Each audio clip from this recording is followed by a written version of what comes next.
आखिर मोतिया बाजार नाम क्यों है, बताइए फिरोज भाई। नज़ारा देखने के बाद इंसान का दिल खुश हो जाता है। वालेकुम दोस्तों, स्वागत है आप सबों का हमारी एक और नई वीडियो में। इस वक्त मैं अभी गांव में हूं, लेकिन गांव के अंदर खेती बाड़ी जो होती है और कुदरत के अजीबो गरीब मनाजिर और फिर गांव के अंदर जो हरियाली होती है कितना खूबसूरत देखने में लगता है। आप लोग इस वीडियो को जानें। ये देखिए, अभी ये जो है ये सरसों की खेती है। ये सरसों की खेती है और ये सरसों की खेती का जो प्रोसेस होता है 2 से 3 महीने तक का होता है, जिनमें से अभी ये 1 महीना है। लेकिन ये सरसों के साथ इसमें मसूरी भी है। ये जो मसूर की दाल जो हम लोग खाते हैं तो इसमें मसूरी भी डाला गया है। इस वजह से ये सरसों ज़्यादा नहीं है और यहाँ फूल भी ज़्यादा नहीं दिख रहे हैं।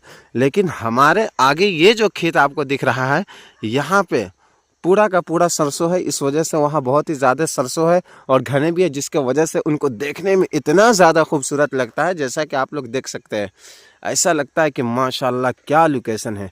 और अभी हम अपने गांव के बाहर है, गांव उस तरफ है और ये आप देख सकते हैं कि सूरज माशाल्लाह ढलने के करीब है, लेकिन कितना खूबसूरत देखने में लगता है। इंसान का दिल इतना खुश होता है कि मत पूछिए। और ये आप लोग देखिए, ये जो है ये मकई की खेती है। मकई से बहुत सारी चीज़ें हैं, सत्तू भी बनते हैं और इसी मकई को फुलाकर पीसकर जब उसको तेल में ताड़ कर खाया जाता है तो बहुत अच्छा भी लगता है। फिर मकई का भुट्टा भी जो हम लोग खरीदते रहते हैं 10-12 रुपये में खरीदते हैं, फिर उसको आग पे डाल के खाते हैं।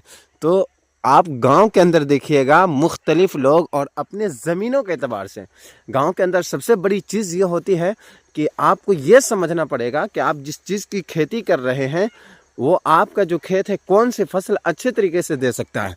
जैसे कि आप देखिए, यहाँ पे इसमें सरसों भी है और मसूर भी है। बगल में ये जो खेत है इसमें सिर्फ आपको मकई नज़र आएगा। इसमें भी मकई है और इसमें भी मकई है।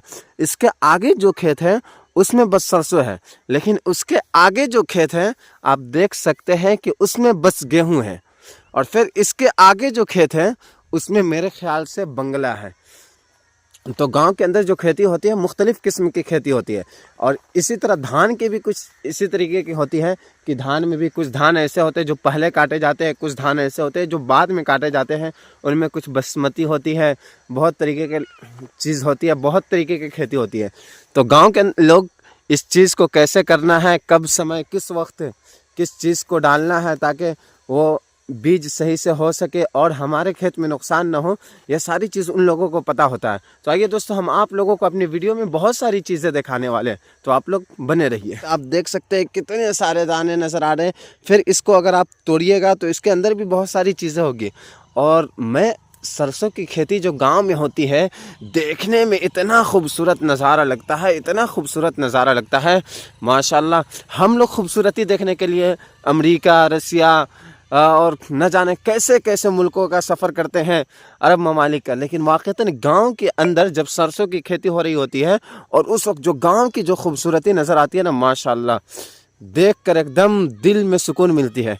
तो आप देखिए, ये सरसों की खेती है माशाल्लाह, देखने में कितना अच्छा लग रहा है। इस मौसम को देखने के लिए हम अपने गाँव से बाहर आए हैं ताकि खेत को देख ले और खेतों की जो खूबसूरती है उसको देख ले।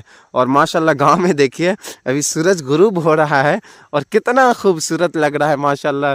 ये सारे पेड़ और ये खेतियाँ, ये सारी चीज़ें।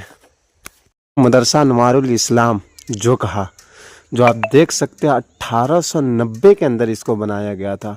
यानी कि ये मदरसा बहुत ही ज़्यादा पुराना, और इस मदरसा से हज़ारों हाफिज़ कराम फारिग हुए माशाल्लाह। यह मदरसा बहुत ही पुराना है और हमारे एरिया के अंदर इस मदरसा के एक अलग शान है। टाइम न होने की वजह से हम अंदर नहीं जा सकते। इसके अंदर मदरसा भी और मस्जिद भी है।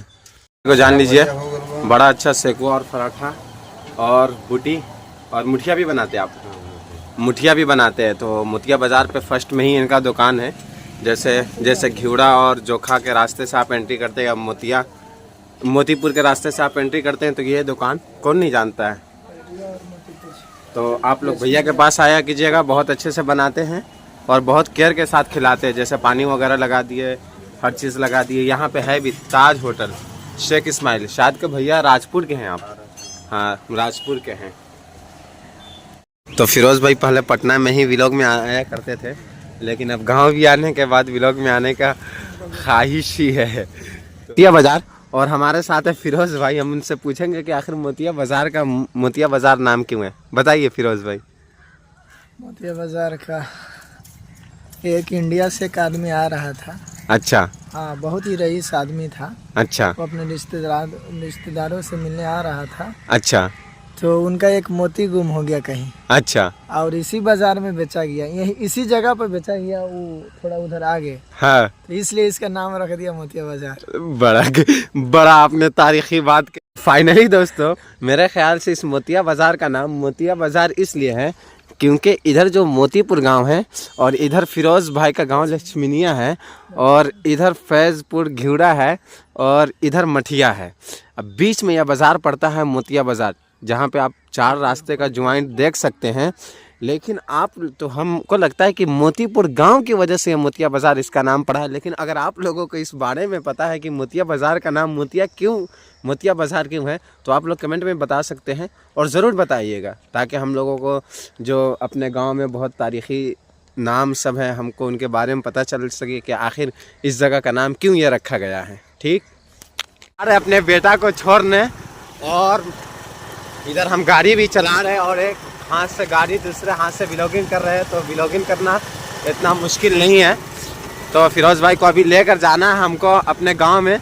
इस वजह से इनके साथ एक छोटा सा बच्चा है। तो अभी ठंडी का टाइम है और गांव में बहुत ही ज़्यादा ठंडा पड़ता है। तो हमने इनको बोला कि पहले आप अपने बेटे को छोड़ दीजिए गांव में, फिर उसके बाद हमारे साथ चलिएगा। तो यह उनका गांव है और ये अपने बेटे को अभी जा रहे हैं छोड़ने। ये आप घर देख सकते हैं, ये तकरीबन 35 साल पुराना है। और पहले जो छत के जो घर हुआ करते थे कुछ इसी तरीके से हुआ करते थे। और उस वक्त जिन लोगों के पास पैसा होता था वही इस तरीके का घर बना पाते थे। तो ये देख सकते हैं, ये लकड़ी है। तकरीबन हर 10 सेंटीमीटर के बाद एक लकड़ी है, बहुत मजबूत लकड़ी है।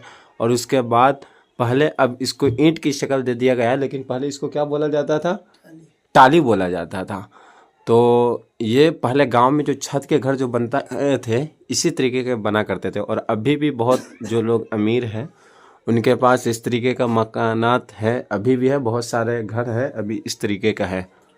तो एक चैलेंज है फिरोज भाई के लिए, अगर वह खजूर खाने की दुआ बता देते हैं तो अब भी हम उनको अपने जेब से ये 500 का नोट इनाम देंगे।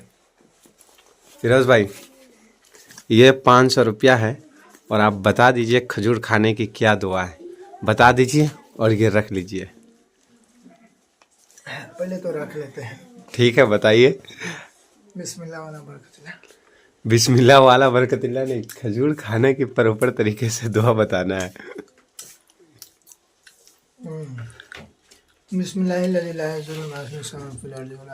ये सुबह और शाम की दुआ है, खजूर खाने की दुआ बताना है। तो आप लोग बताइए कि खजूर खाने की क्या दुआ है।